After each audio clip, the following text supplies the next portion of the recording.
Okay, well, we'll call this special meeting of the School Building Committee to order. Thanks for joining us, everyone. The reason we're doing a special meeting is because we have some PCOs that are kind of time sensitive, namely the purchase of the trees. So we have to get that process rolling. We have a few other things that we can take care of since we've gotten you all here. So I will turn it over to Adam to start taking us through those. Perfect. Yep. So hello, everyone. So yes, today we're just trying to rapid fire through some potential change orders and some updates to purchase orders.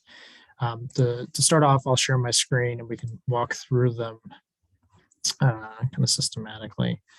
I don't know if there's a way to.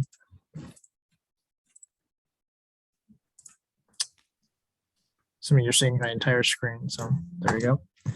So the first thing is a change order for some furniture. This was a package that was approved a while back with the rest of the furniture packages. When the items were coming out, one thing that Principal Lauren Rodriguez noticed was in the art room, there was a discrepancy in the number of chairs and tables versus expected students in there. So the plan thought there was going to be 16, but in actuality, there was going to be 20. So this net change of $1,063.92 is to contemplate 2 additional tables for those 4 students, as well as 8 chairs, and subtracting out 4 stools because they wanted a different chair to stool ratio in that room. So this is just to accommodate her request. And this is the quote from the vendor to do so. Randy, do you want to move to? Do you want to move motions each time?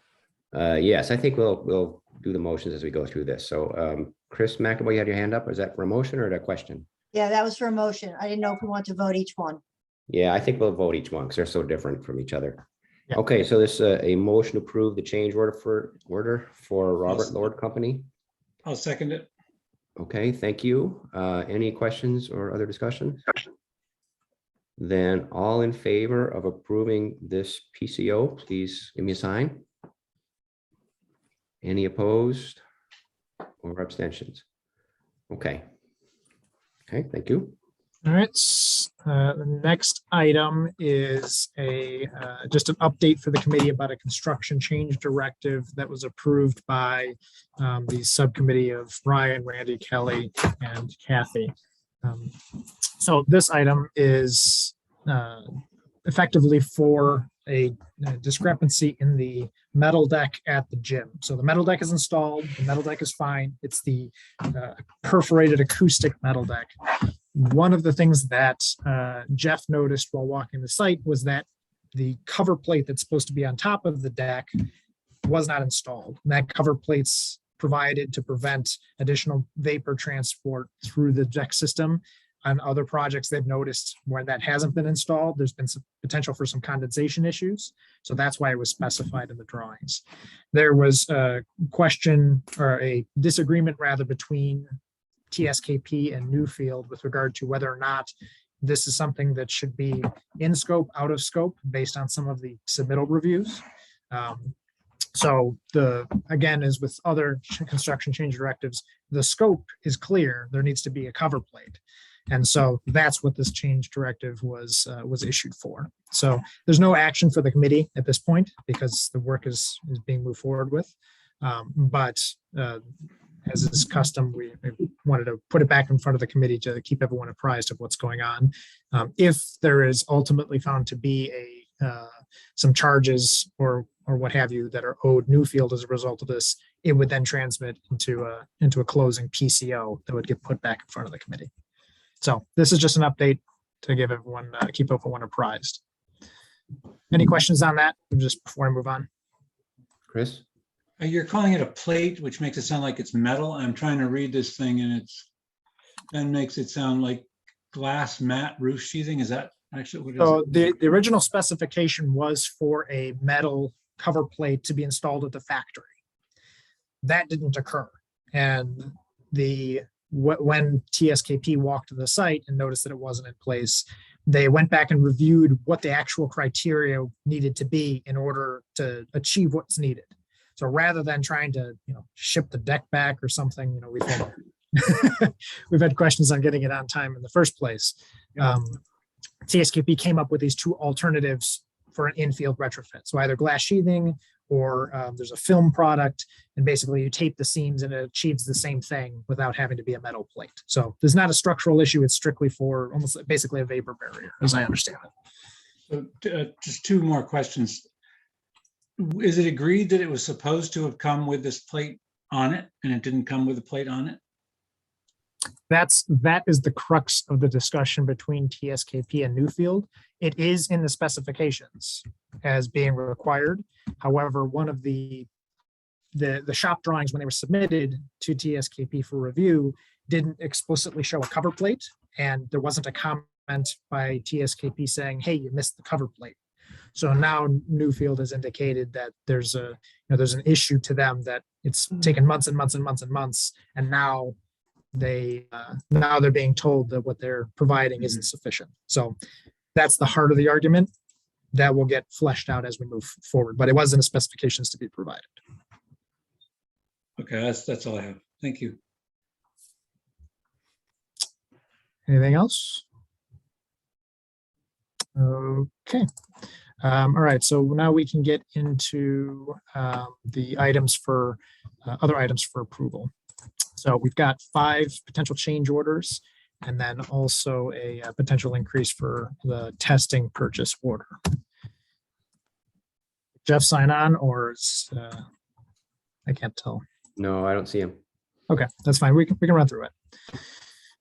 So starting off with PCO 20R2. So this is for $3,400 to change the pipe size for the contract for the compactor. So in reading through the backup material, what I was able to discern is that there was an initial set of conduit and piping presumed for the electrical compactor. Once some of that was clarified with the town as to what the actual waste management company was going to be providing, their model, it was determined that 1.5-inch conduit as opposed to 3/4-inch conduit needed to be installed, and all the routing needed to be figured out. So this $3,400 contemplates the credit for the materials that were already in place that needed to be taken out. I'm sorry, not taken out, but not provided. And then the appropriate materials put in place for the electrical service to the compactor. Okay, Chris? I imagine this trench is already going to be built and dug and so forth. So it truly costs a net of $3,400 for, I'm guessing it's approximately 200 feet of 1.5-inch conduit. Right. It's yeah, I'm not 100% sure on the distance. I know they had a credit of I'm 100 guessing feet, I think it's 70. It's a lot of the cost. 233. Yeah. Right. A lot of the cost was for the all the bits and bobs that needed to go into place to meet the required service change, and that it's going from inside the building to the outside. So that was this PCO was initially issued back in say either August or October, and it's been going back and forth for months and months and months to ensure that the scope is correct. So that's why you see a bunch of PCOs labeled 60, 50, and this one's 20. It's because we didn't agree on price for the longest time. So now it's finally whittled down to something that makes sense to Colliers and TSKP and Colorado looking at these as well. Okay, is there a motion to approve PCO 20? Rich, and second from Chris McNabo. Any further questions or discussion? Then all in favor of approving PCO 20, please give me a sign. Any opposed or abstentions? Okay, Tasha, you got that? Okay, all right. All right, the next one is the PCO for the for the trike path, PCO 56. So we've reviewed this, put sort of previews in front of the committee of the past couple meetings. The net result was 24,000, and it contemplates the updated design considerations with the sort of the bean shape rather than just an oval. In addition to some plantings and the hardscape and the lawn. So this is the sort of the net result of the back and forth design considerations. Putting it forward to the committee for consideration. Okay, any questions on this? Chris? Is this $24,000? Is that?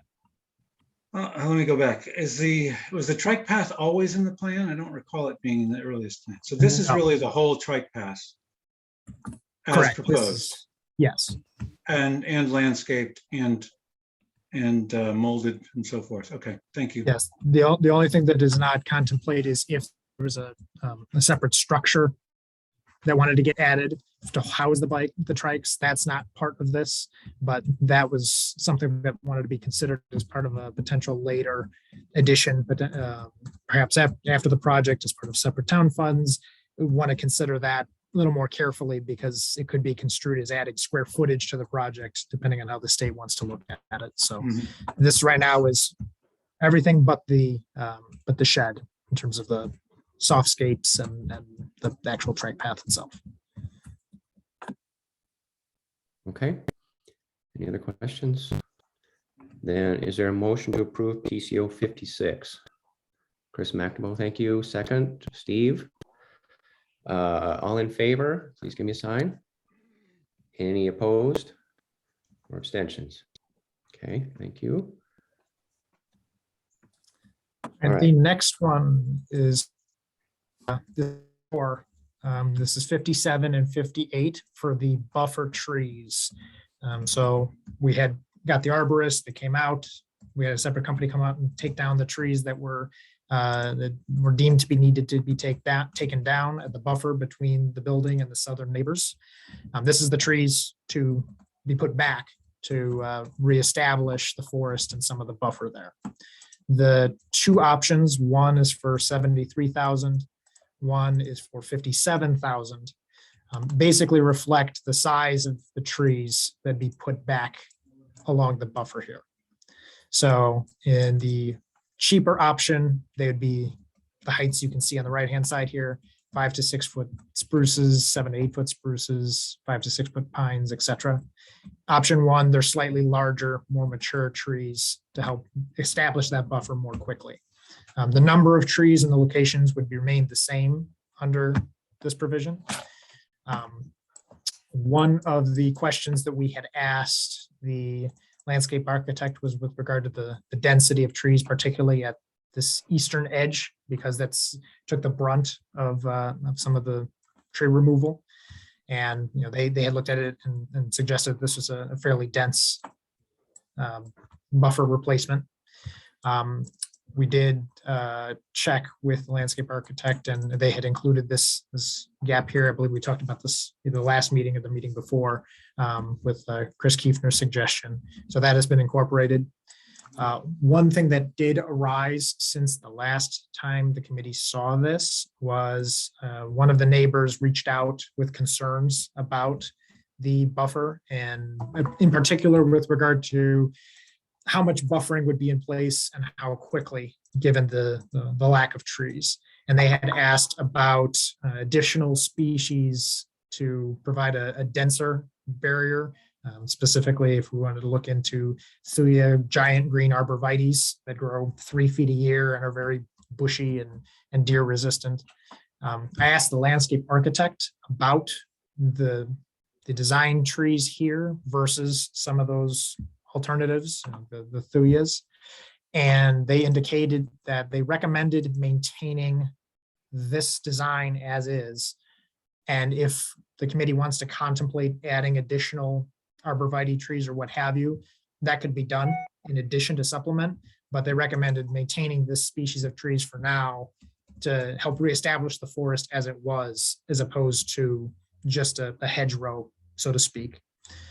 In talking with both the landscape architect and Newfield, part of the reason to try to get this PCO in front of the committee early was to release the acquisition of some of the the species of trees because they're having a hard time getting a hold of them. So they wanted to get them procured early so they could install them potentially as part of the first plantings in July.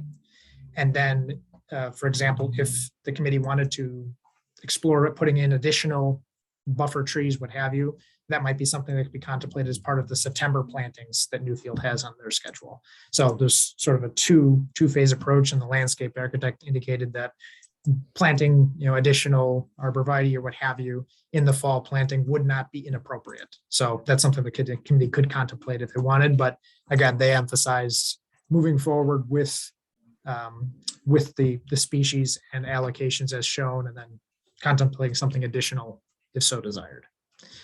One other point to note is with regard to the existing forest floor, let's call it, where there's a lot of branches. If you were to walk out there, there's a lot of brush and debris on the ground.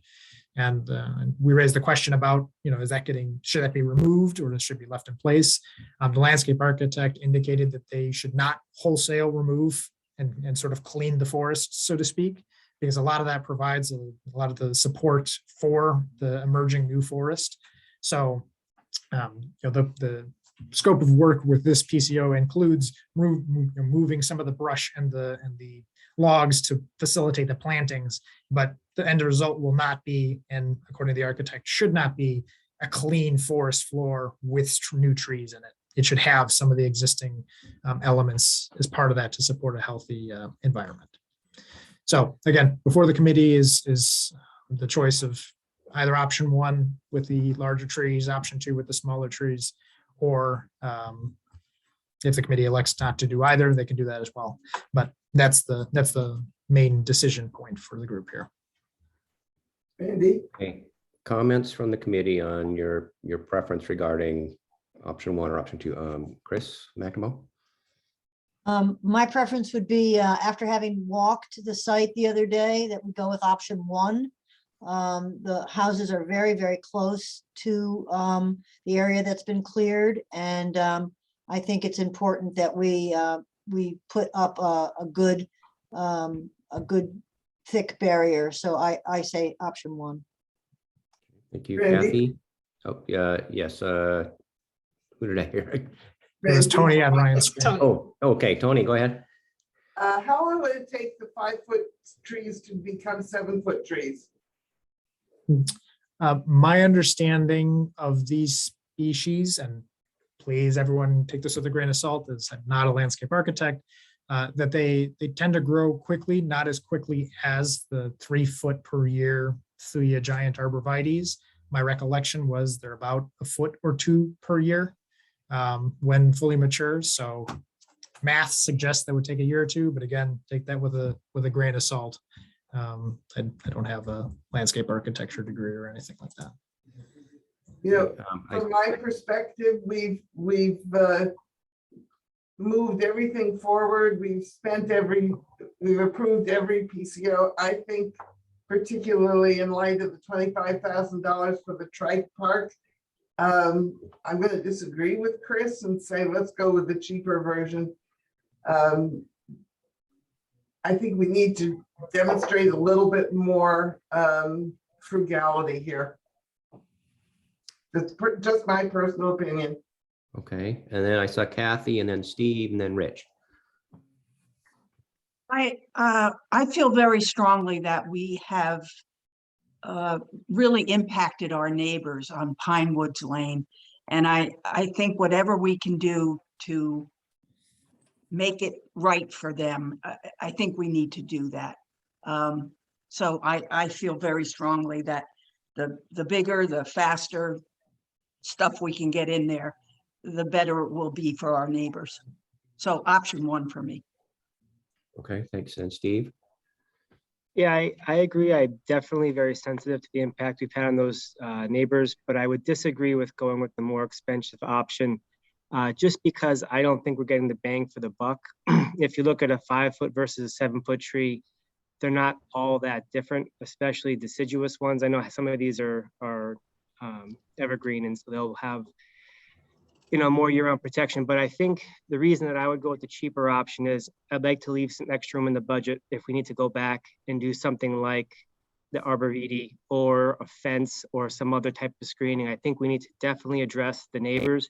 I just don't think we're going to get enough bang for the buck by getting the slightly larger trees. I don't think we're going to see a difference. Okay, then Rich. I'm going to agree with the option one. I do feel Chris and I walked this the same time. We walked the outside of it, and you could really see how much the building of this new school has impacted the Pine Woods Lane neighborhood. So I feel more comfortable and more responsible with choosing option one. Okay, and Mary.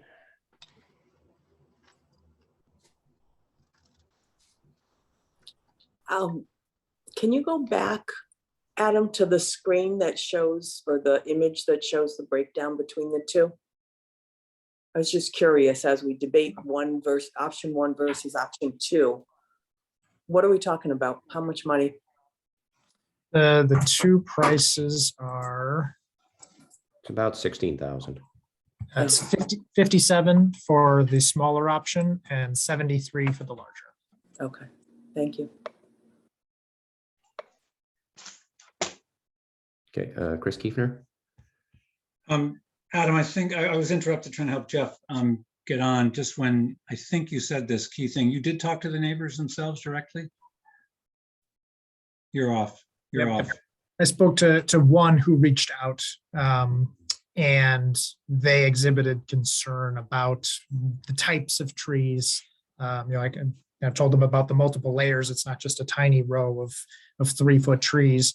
So they were more focused on the species and location and being able to not just viewing their property from the school, but also if you're standing on their property, you look out and just see all the school and all of that. So that's where the discussion with the landscape architect evolved into, not just species and could you plant, through your arborvitae in the fall, perhaps, but also where it would be located. So, perhaps something closer to the individual property owner's lines to help that near field buffer. And that way from the school, you might see the forest as established, but from the owner's side, they have more of a privacy, I want to say hedge, but a privacy a buffer on their side.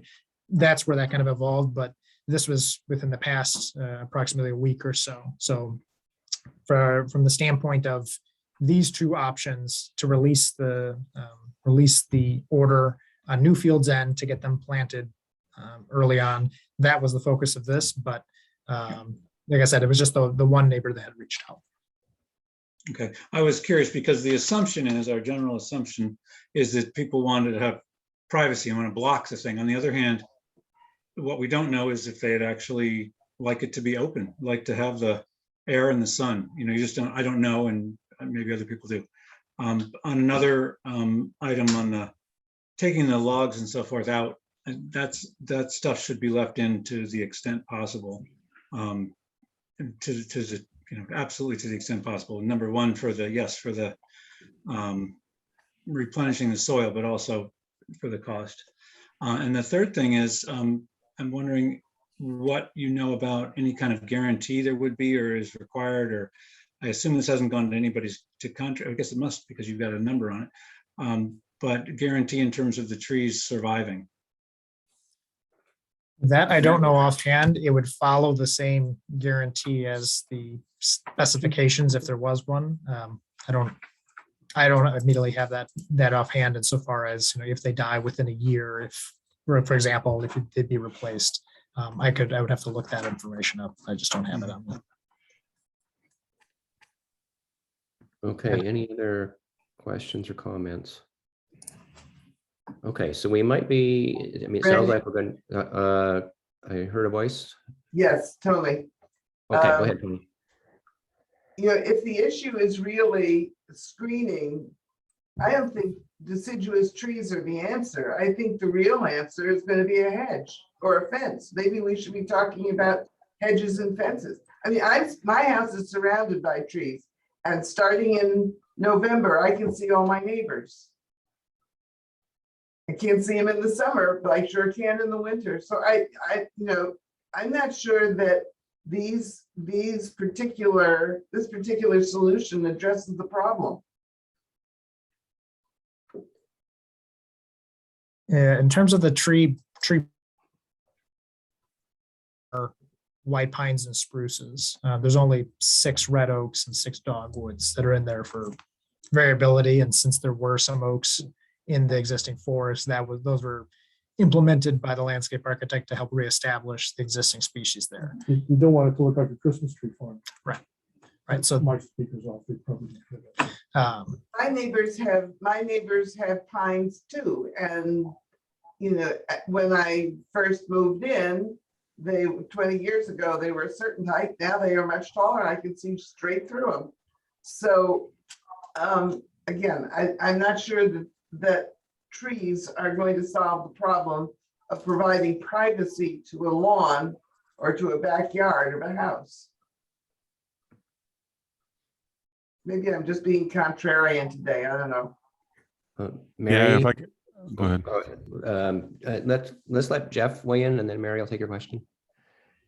Yeah, the only thing I was going to say is that we gave Richter Segan the problem to define that edge and make sure that we have enough privacy to the neighbors and mix up the species so that we can achieve that through the layering process. So our experience with Richter Segan is when we pose a question like to them, they do come back, and I trust that this area of trees that they've put in, these different species and stuff, is going to give us the density, for that privacy. But we can look at it again if we need to, but I trust that there's going to be enough privacy in here for what the problem that was issued to them was set out to solve. And I think that they've done that. So, I mean, if there's some questions, whether it's hedges or trees or heights or whether, I guess we can re-enter that discussion, but I don't know if that's going to be valuable or not.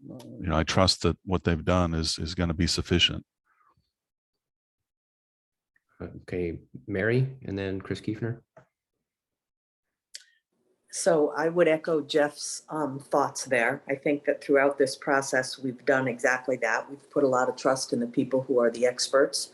So I agree with that statement. And I do want to double back to something Chris Kiefner just said about what if they don't survive? And Adam, you had suggested maybe you would look into that. I think that's something we should look into. Having planted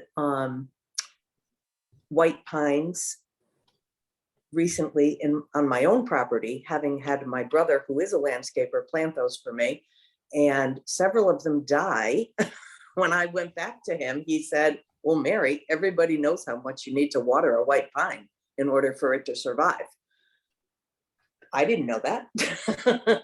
And I wonder, with these trees being located where they are, Yeah, well, that's the other thing too. we're not able to do that. We're not going to run a hose and water those. So does a more mature, larger tree have a better chance of surviving?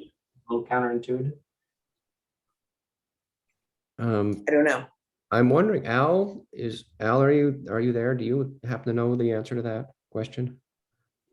Yeah, the landscaper would own maintenance of the trees, if any, and a warranty on the trees for. It's a for year. it's a 1-year warranty from Richter Segan. I just called them. Correct. Yep. So the landscaper would be responsible to water them or not to water them, but if they die, he would own replacement of them. Great. Thank you. Okay. And Chris Kiefner, you had your hand up, is that right? Yeah, I'm trying to make sure. It looks to me like every one of those trees drawn on there are new trees. Is that right? Like this entire new. Correct. field. All correct. Everything going on. trees here, everything existing is in this In bubble the clouds, cloud. yeah. So to me, like, I guess they have their fake background. Maybe Adam and Scott are all in the building somewhere, like in the town hall. Okay, we're getting some feedback from Brian, I think. Chris McAvoy? Yeah, I think watering is definitely going to be an issue. And I think most reasons that trees die is because they aren't watered. So we should get that spelled out for sure. And I know there's 52 white pines in there. And I think that that's a good amount. And I would like to trust that they figured out the variety and had enough variety in there that would create that screen in fairly short order. Okay, so I don't want to cut anybody off, but any other questions or comments? Okay, so sounds like we got some diverse opinions here. So Chris Kiefner? so I'll make a motion that we approve the less expensive one. Okay, so there's a motion on the floor for approving option 2. And Mary, is that a second? It is, yes. Okay. So we have a motion to approve PCO. This will be approved PCO 57 for the amount of $57,160.16 to create these buffer trees. And so we have a motion and a second. Are there any other comments or questions?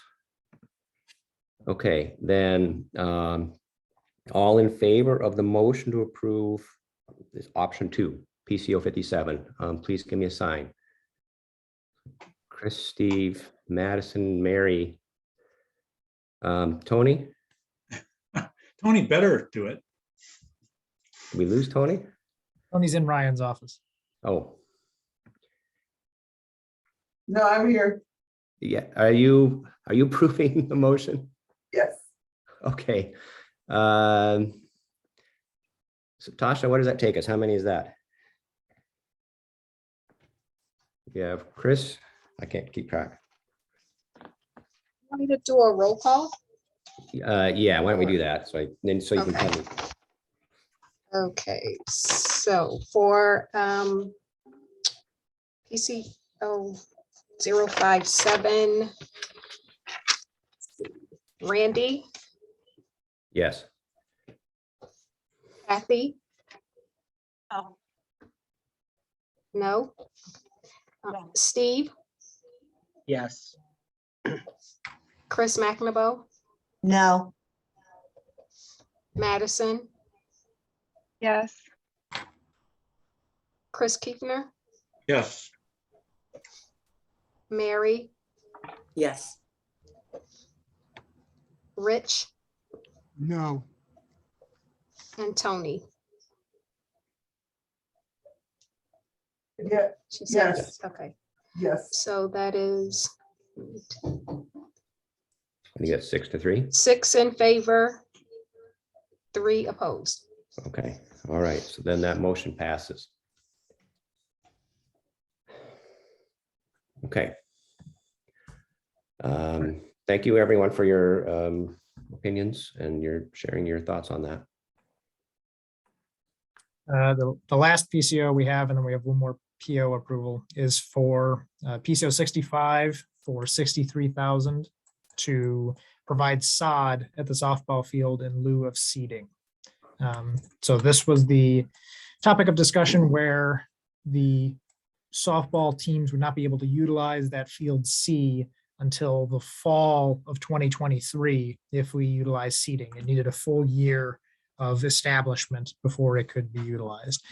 If sod is placed and established in lieu of seed, they could potentially use it in the spring of 2023.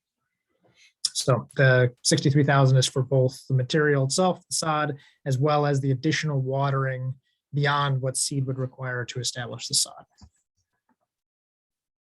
Okay, so this $63,000, it would give them an additional year. They would get them back on the softball field for an additional season. So we'll put this to the committee, whether you would care to approve that and spend that money. Chris Kiefner. Just can I ask questions now? Sure. This is reimbursable. Scott, are you there? Scott's here. He's in the room with me. Yeah, I'm here. No, I don't think sod would be reimbursable. We'll reimburse the seed, but not the sod. Could part of this be, I mean, how were we accommodating this originally? Because this was always going to have happened. Seed was the original plan, so it'd be the geotechnical fields and construction activities was going to disrupt the grass, so it was going to be reseeded and established that way. And with the plan of it being ready not until another season. Correct. And is there any way, well, what, do you know what it would have cost to do the seeding and the watering? Approximately? The seeding is fairly inexpensive. I believe it was 10 cents a square foot or something like that. The watering for the seed, I don't have a figure for that. What that raw base watering cost was. This, I just have the costs, additional cost to do the watering for the sod. I'm just wondering about having the rec department help pay for this, but I'm also curious, I'm not sure how this works with the finances. When it doesn't get approved by the state, does that ding us further, Scott? I mean, do they No, penalize us? it just means you're paying the full cost of this change. It would go in as on a state change or as ineligible item. So they would not reimburse you on that expenditure. So that just comes straight out of the town's pocket anyway. Yeah, instead of getting your 65% back, you would pay the full 63,000. Mhm. And if it was done with seeding, is that reimbursable or is that the same situation? No, I believe that would be reimbursed. Okay. Okay, Mary? I just want to clarify, Adam, because you said if we went with sod, it would potentially get them back on the field sooner. So I'm in favor of getting them back on the field sooner, but I don't want us to pay extra money for that and then find out that in fact, that isn't the case. And with discussions with the landscape architect, they indicated that if we sod, it could be played on in the spring. As long as it's properly watered and maintained. Yes, no, and that would be part of Newfield's proposal to establish it via the watering. Okay, Kathy? I think this is another situation like the trees, that we have an opportunity to be good neighbors and to help ease some of the discomfort that we've created by building this new school where we are. So I'm all for putting down the sod and getting the kids and the teams back out there as soon as possible. Okay. Other comments? Okay, is someone willing to make a motion then to approve PCO 65? Mary, make the motion. Second from Kathy. Okay, we'll try to do this as a group, and if we have to, we will poll the committee, but all in favor of approving PCO 65, please give me a sign. And any opposed? Can we have a little plaque there that says thanks to the That Newfield didn't provide a price for that. Sorry, Chris. Okay, so then that passes. I think that's unanimous as far as I can tell. Okay, so then the last item is the increase in the PO amount for IMTL. Correct. So this, there's no documents for this. This is just the existing purchase order through the state contract for IMTL for the testing that's been ongoing. We did a similar iteration a couple months ago where we released an additional cache of funds. So this again is just to bring them up from 105,000 to 130,000. What did we have in the master budget? Okay. I move we approve that. Okay, thank you, Chris. Is there a second? Steve? Any questions or discussion? Okay, seeing none, then all in favor of approving the increase in the PO amount for IMTL, please give me a sign. Any opposed? Or any abstentions? Okay. All right, thank you very much. In that case, then I would take a motion to adjourn. Steve, for a motion to adjourn, Madison second. All in favor, you can log off. Thank you very much, and we'll see you next week. Thank you, Randy. Thanks, everyone. Good night. Thanks, everyone.